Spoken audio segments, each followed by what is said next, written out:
ในสงครามเมื่อในน้องออมก็เมื่อจังหวะนะขณะในอันได้ไปเป็นหมักม่วงม้วนนะคะนะก็เตมาซุกน้ำแหนนะคะนะมือเลี้ยวน้องออมอยู่ที่น้ำแหนค่ะนะน้ำกลมอันนั้นได้เป็นเนาะอันนั้นก็เมื่อเอาเนาะไม่ปกค่ะนะเมื่อเนาะมาอันนั้นก็เด็กก็ซุกค่ะนะเขาก็ตัวจำกันค่ะ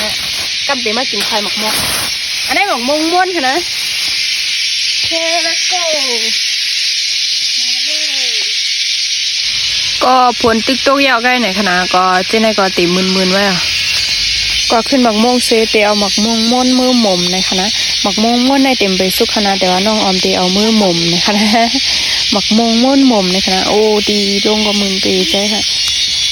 ก็นั่งเห็นก่อนนั่งเห็นก็ลงค่ะนะเวียนปากทูค่ะทิ้งน้ำแพนเนี่ยค่ะ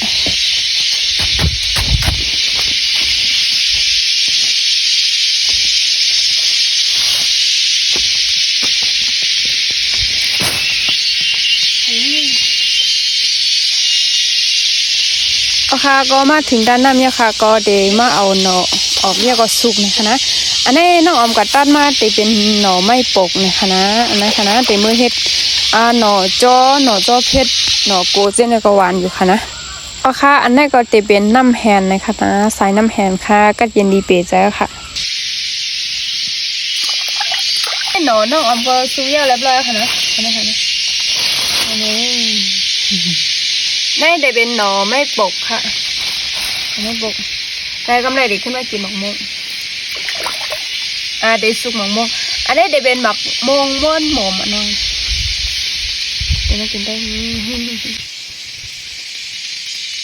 หมักม่วงเมืองเขามันเด็ดเมินหมักม่วงเมืองไทยค่ะนะมันดีหอมแล้วก็หวานค่ะนะอันนี้มือสั่นมากเมื่อกี้เอาผลก็ไม้ค่ะนะอันนี้ผลมาตึงเขือดแกค่ะนะซื้อหน่อมว่ายำมดนี่ปอกยาวเรียบร้อยเอาเนี่ยนี่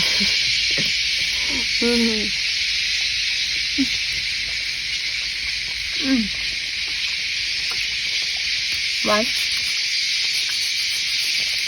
แต่หวานหอม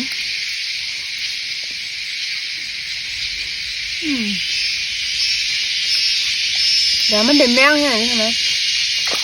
มังลูกกลมแมงมันลูกแมง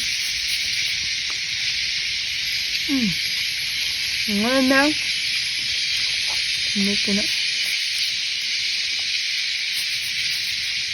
โอ้ตกน้ำ